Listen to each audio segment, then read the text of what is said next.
का आपके अपने YouTube चैनल पे एक बार फिर से स्टार्ट है। दोस्तों, बहुत दिनों के बाद आखिर बीपीएससी टीआरई 4 को लेके एक न्यूज़ आ ही गया है। अभी आप सभी को पता है, हाल ही में यहाँ पे चुनाव की प्रक्रिया है और 2 दिन बच रहे हैं फर्स्ट चरण की चुनाव होने में, यानी फर्स्ट फेज़ चुनाव का 2 दिन बच रहे हैं मात्र। 6 तारीख को आपका फर्स्ट फेज़ का चुनाव है। यहाँ पे जो सभाएं हुई थी भागलपुर और बांका में, सभाएं हुई थी जेडीयू सरकार, बीजेपी सरकार की, एनडीए सरकार की। तो उसमें आखिर नीतीश बाबू जी ने हमारे, यानी नीतीश सरकार ने हमारे यहाँ पे शिक्षकों की बहाली के ऊपर एक यहाँ पे अभिव्यक्ति की है, यानी कि विचार प्रस्तुत किया। तो आइए अब हम देखते हैं। सबसे पहले नए उद्योग लगाएंगे, ये बताएगा। मुख्यमंत्री ने भागलपुर बांका में सभाएं की। ठीक, हालांकि भागलपुर बांका की चुनाव प्रक्रिया अभी थोड़ी लेट है, पर उसमें कहा गया है कि जो नए उद्योगों को लगाएंगे, 77,000 शिक्षकों की भर्ती जल्द होगी। ये किसने कहा? ये हमारे चाचा जी ने कहा, यानी नीतीश चाचा ने कहा। ठीक है, इससे पहले ना उनके घोषणा पत्र पर इसकी घोषणा की गई, ना किसी तरह का ये हो गया। लेकिन चुनाव के 2 दिन पहले यहाँ पे 70,000 चुनाव के बारे में बात कर दिया गया, शिक्षकों के बारे में बात कर दिया गया। अभी तक 26,000 से ऊपर ये दम नहीं तोड़ रहे थे, अब 77,000 पे दम तोड़ना शुरू कर दिया। खैर, जो भी हो, ये एक जुमलेबाजी है।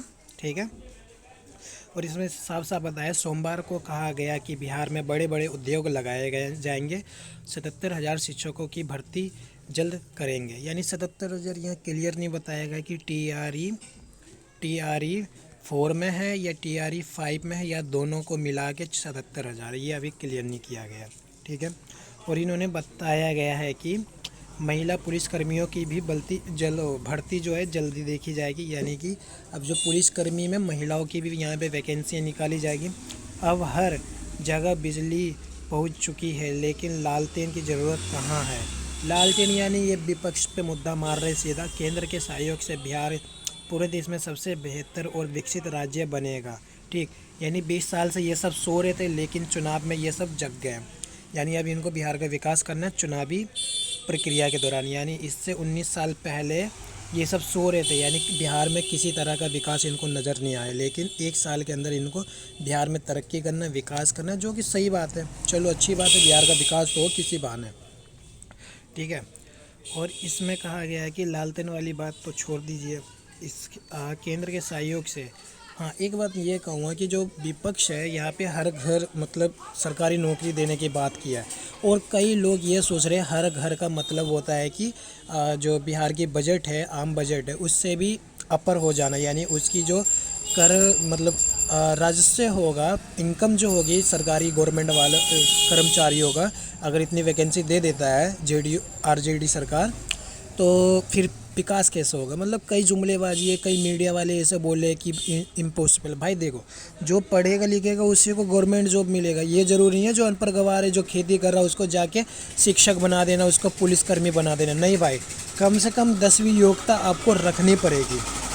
कम से कम आपको 10वीं की योग्यता आपको रखनी पड़ेगी, ये अगर सरकारी जॉब चाहिए आपको। ठीक है, क्योंकि सरकारी जॉब के लिए आपको 10वीं का होना ज़रूरी है, पास होना आपको ज़रूरी है। आप किसी भी फॉर्म में 10वीं आपको मानता है।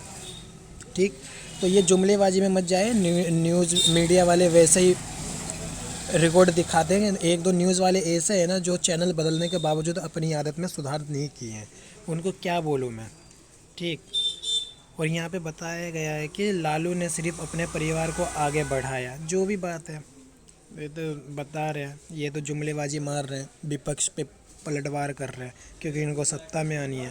राज किया, अपने परिवार को आगे बढ़ाया, अपने परिवार को आगे बढ़ाया, पूरे बिहार को अपना परिवार माना। यानी ये सब का कहना है कि हमने पूरे बिहार को अपना परिवार माना है। हमने आरक्षण के कर्पूरी फॉर्मूले को पूर्ण जोर तरफदारी की। 2006 में पंचायती राज्य व्यवस्था व नगर निकाय चुनावों में अति पिछड़ा वर्ग को, यानी ओबीसी को 20% का आरक्षण का प्रावधान किया। न्यायिक सेवा में सीधी नियुक्ति में अत्यंत पिछड़ा वर्ग, यानी ओबीसी को यहाँ पे 21% को, और बीसी को यहाँ पे 12% की आरक्षण दिया। ठीक, इसके बाद बताया कि क्या क्या हमने किया है, फलाना ढिगाना क्या क्या किया है। तो ये तो रही बात बीपीएससी को लेके। ठीक है, जो भी इन्होंने हालांकि सभा में यहाँ पे 77,000 शिक्षकों की बहाली के बारे में बताया, परंतु यहाँ पे TRE 4 ये नहीं बताया गया, ना ही TRE 5 के बारे में बताया गया। ठीक, तो ये एक तरह से जुमलेबाजी है, चुनावी जुमलेबाजी है, तो इस पर बिल्कुल ध्यान ना दें। दे दे अच्छी बात है, बहुत बच्चे दिक्कत में हैं। और अभी BPSC TRE 4 का ना रजिस्ट्रेशन का, ना एग्ज़ाम का किसी भी तरह का नोटिफिकेशन नहीं है। सिर्फ इतना बताया गया कि दिसंबर में आपके एग्ज़ाम होने और जनवरी में आपका रिजल्ट हो जाना है। ठीक, हालांकि पहले फॉर्म भराएगा तब ना, क्योंकि नवंबर आपका चल रहा है। अगर दिसंबर में एग्ज़ाम होना होता तो नवंबर में आपका फॉर्म भराना शुरू हो जाता। ठीक है, तो इसके बाद एक और न्यूज़ है जो कि रेलवे की तरफ से ग्रुप डी की से 32,438 पदों पर ये परीक्षा होनी थी। और जो ये परीक्षा है वो नवंबर से प्रस्तावित की जानी है। ठीक है ना, यानी 17 नवंबर से इसका एग्ज़ाम होना है। लेकिन रेलवे अभी तक अपनी जो शेड्यूल है उसमें इसकी जानकारी नहीं दिया है।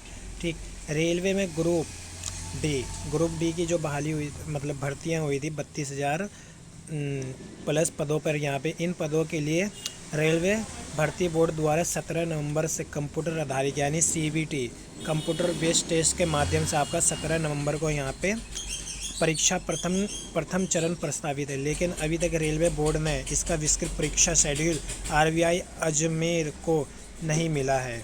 और जो ये आपकी परीक्षा है वो दिसंबर तक चलेगी। ठीक, यानी 17 नवंबर से स्टार्ट होती है आपकी एग्ज़ाम, और आपका जो है यानी इलेक्शन ख़त्म हो जाएगा, उसके बाद आपके पास 3-4 दिन है, 17 नवंबर से लेकर दिसंबर तक ये आपका एग्ज़ाम चलेगा।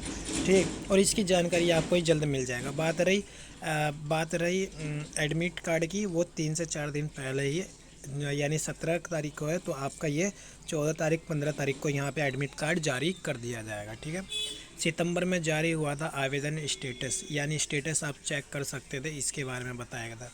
नॉर्थ वेस्टर्न रेलवे जयपुर में इतने पदों पर की जानी थी भर्ती, ये सब बताया गया। खैर मैंने बता दिया कि जो ग्रुप डी का है 17 नवंबर से चालू होगा, पूरा दिसंबर तक आपका एग्ज़ाम चलेगा।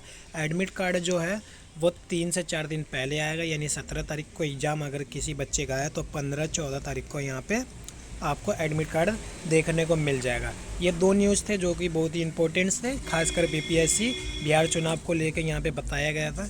खैर जो भी हो, अगर आपको फिर भी किसी तरह का डाउट हो या हमसे कोई क्वेश्चन पूछना हो तो कमेंट बॉक्स में ज़रूर पूछिएगा। अगर हमारे चैनल को सब्सक्राइब नहीं किए तो हमारे चैनल को सब्सक्राइब कर लीजिए। मिलते हैं नेक्स्ट वीडियो में, जब तक के लिए जय हिंद, जय भारत।